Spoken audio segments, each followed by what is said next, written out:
Good day, everyone.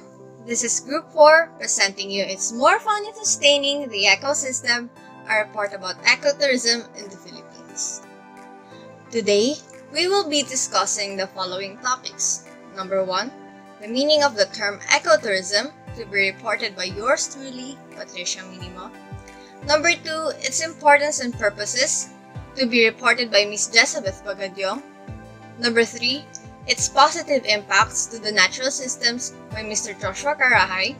Number 4, its negative impacts to the natural system by Ms. Cyril Dudula.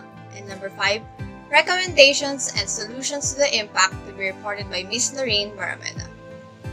So, to start off, let us define what ecotourism is. Ecotourism refers to a form of sustainable tourism within a natural and cultural heritage area where community participation, protection, and management of natural resources, culture and indigenous knowledge and practices, environmental education and ethics, as well as economic benefits, are fostered and pursued for the enrichment of host communities and satisfaction of visitors. According to TIES of 2015, ecotourism is defined as responsible travel to natural areas that conserves the environment, sustains the well-being of the local people, and involves interpretation and education. But how does ecotourism really differentiate from a simple tourism? How is it a sustainable kind of tourism? Ecotourism is a form of tourism that involves responsible travel to fragile, pristine, and relatively undisturbed natural areas.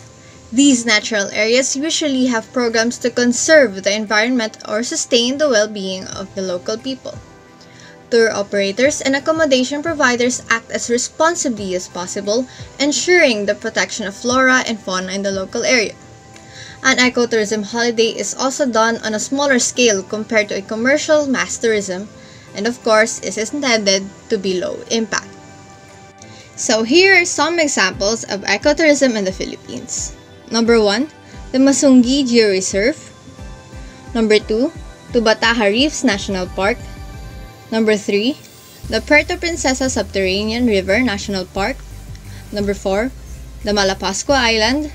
Number 5, the Cuatro Islas Protected Landscape and Seascape. 6, BIRI-LAROSA Protected Landscape and Seascape.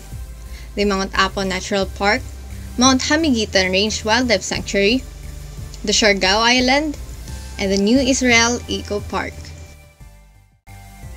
Okay, so the next one is the importance of ecosystem. So why is ecosystem important? First, letter A, it helps in the conservation and enhancement of biocultural diversity.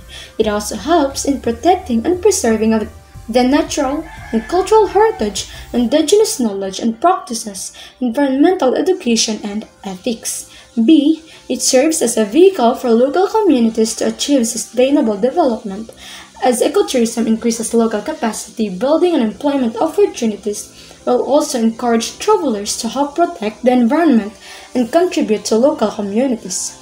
C, it promotes greater understanding and appreciation for nature, local society, and culture, therefore enriching personal experiences and environmental awareness. So next is the purpose of ecotourism. So what is its main objectives? First, letter A, to help raise awareness of the threats to the environment and to inspire real changes. B, to ensure that the world stays beautiful and sustainable in the long term, as it protects and preserves some of the most fragile ecosystems on the planet. C, to support local communities investing in small enterprises, which travelers can also support to sustain the livelihoods of the locals. D, allows a deeper cultural understanding of a destination and a chance to appreciate its natural beauty. Positive impacts to the natural system. It provides job opportunities for local people by creating their own businesses or as park rangers, cooks, cleaners in lodges, travel guides, etc. It promotes appreciation for local cultures and the environment while also increasing conservation awareness. It generated revenues and donations can be allocated for the program is focusing on the sustainability of the ecosystem and preservation of the ecotourism spot. Ecotourism has the potential to reduce the killings of animals for a living. Now, how does ecotourism negatively affect the natural system? The negative impacts to people are: first are the crimes, like drug trafficking, prostitution, child abuse, theft, and other crimes are happening because poor people who are residing in the area are desperate that they think of this as their only option to survive, and tourists are their main victim. Second is exploitation. Locals may experience cheap labor, child and women abuse.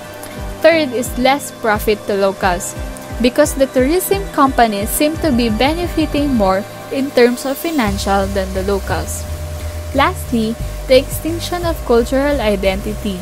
Some locals are unknowingly adjusting depending on the tourists for them to satisfy their interests that will gain the area more visitors. While the negative impact to ecosystem are, firstly, wildlife may harm. Animals used for shows, especially dolphins, may induce stress because this is not their natural living.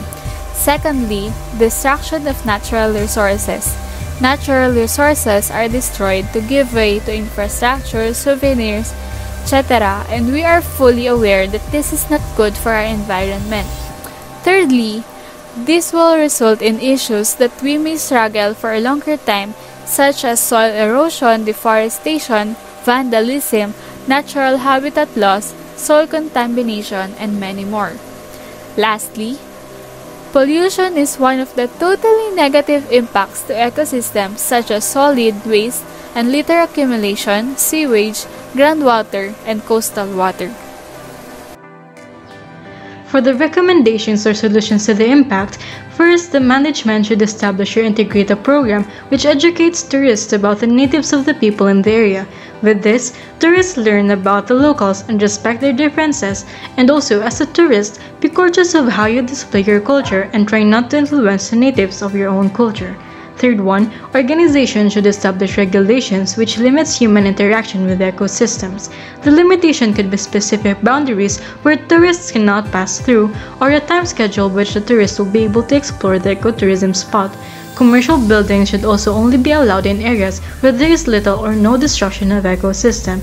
Fourth, the organization should anticipate sustainability threats which would allow them to plan a solution in advance to reduce or prevent the negative impacts.